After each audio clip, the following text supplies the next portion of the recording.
Shalom, selamat pagi jemaat dikasih Tuhan. Kita berjumpa lagi dalam Renungan Pagi.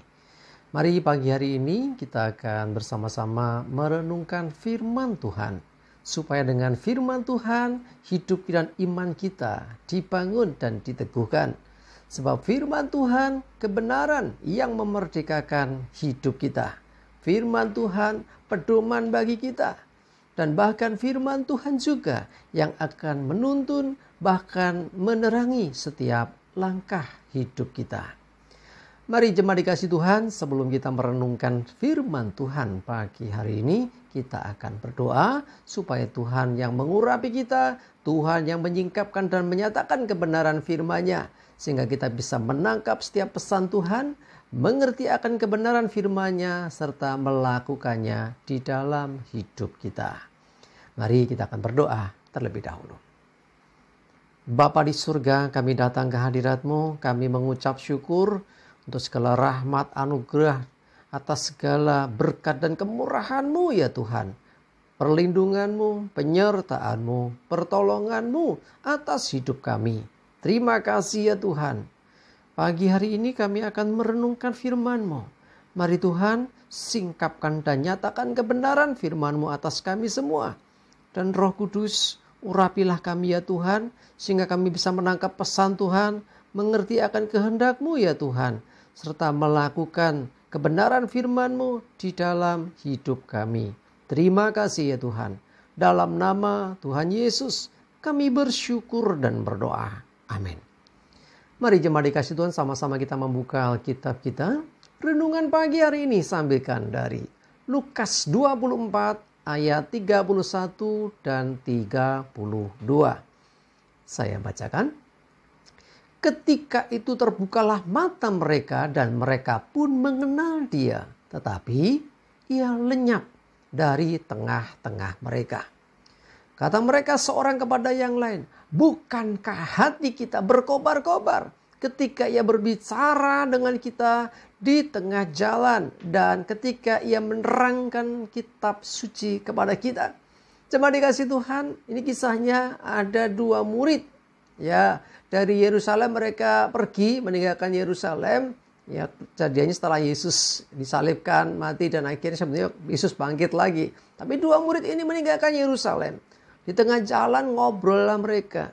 Dalam obrolan itu membahas tentang apa yang barusan terjadi. Tiba-tiba Yesus datang bersama-sama dengan mereka. Tapi anehnya dua murid ini tidak mengenalinya. Bahkan yang lebih aneh lagi, dua murid ini mencoba memberikan penjelasan, ya, bercerita kepada Yesus apa yang tengah terjadi beberapa waktu yang lalu. Ya, sesungguhnya dua murid ini juga sedang mengalami situasi yang tidak enak. Ya, dia ikut merasa terguncang dengan peristiwa ketika Yesus akhirnya dianiaya dan disalibkan dan mati dikuburkan. Ada satu hal yang membuat mereka ini seperti kehilangan pengharapan gitulah kurang lebih. Sehingga meninggalkan komunitas di Yerusalem dan pergi ke kota atau kampung namanya Emmaus ini.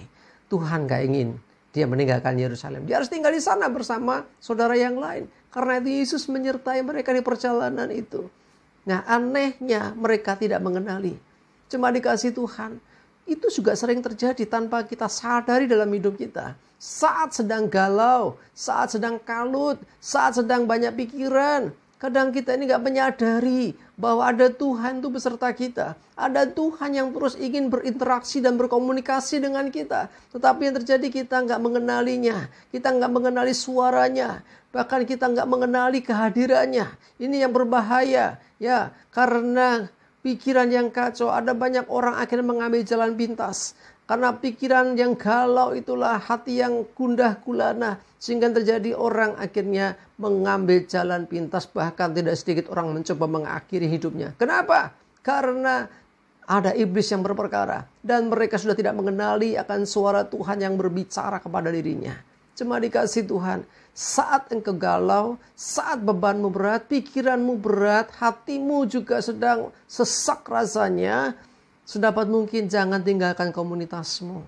Yuk, Temui saudara seiman, berbagi di sana, bersekutu, saling menguatkan. Jangan meninggalkan komunitasmu, jangan menjauh dari Tuhan.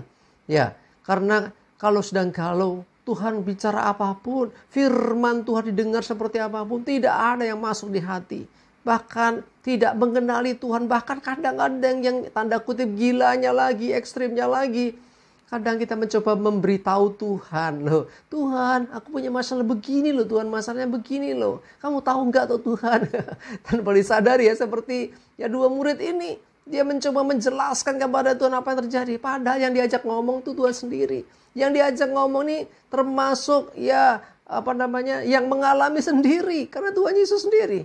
Tetapi mereka mencoba memberitahu. Kita pun gitu kan, disadari nggak? Ada masalah memberitahu Tuhan.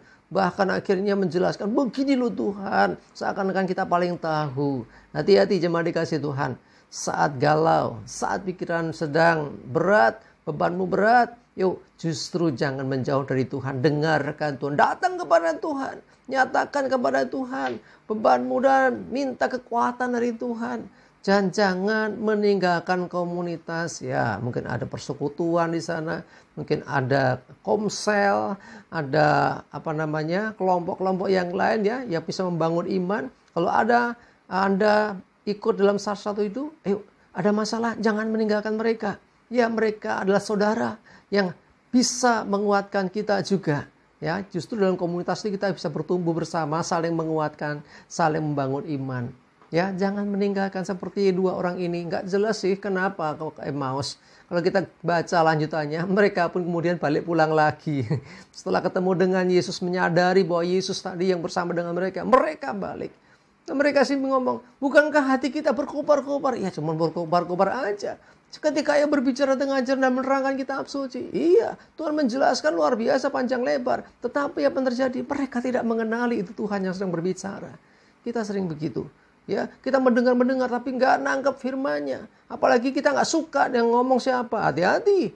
Ya, hati-hati. Ya, pastikan bahwa kita selalu terhubung dengan Tuhan saat bermasalah, saat beban berat. Yuk, yang pertama, jangan tinggalkan komunitasmu. Yang berikutnya, yuk jangan menjauh dari Tuhan. Tetap dekat dengan Tuhan, berinteraksi dengan Tuhan sehingga kita bisa mengenali akan kehadiran Tuhan dalam hidup kita untuk menolong kita. Amin. Kita berdoa. Tuhan terima kasih, kami bersyukur, kami belajar sesuatu dari murid-murid yang meninggalkan Yerusalem, yang pergi ke Emmaus, tapi Engkau menyertainya. Engkau membuat mereka kembali lagi kepada komunitas dari umat Tuhan di Yerusalem. Kami belajar Tuhan, seringkali pun kami demikian. Saat beban berat kami tidak mengenali kehadiran-Mu. Kami tidak menyadari penyertaan-Mu. Bahkan seringkali Tuhan kami ngasih tahu, memberitahu Tuhan. Ampuni kami Tuhan. Engkau lebih tahu dari diri kami sendiri tentang apa yang terjadi. Mohon tuntunan-Mu ya Tuhan atas hidup kami. Juga hari ini dan segala aktivitas kami dalam penyertaan dan berkat Tuhan. Terima kasih. Dalam nama Tuhan Yesus kami bersyukur dan berdoa. Amin. Mari jemaat dikasih Tuhan, jangan lupa semangat itu dijaga ya. Maju terus di dalam iman dan pengharapan. Sukses menyertai kita semua dan Tuhan Yesus memberkati. Amin.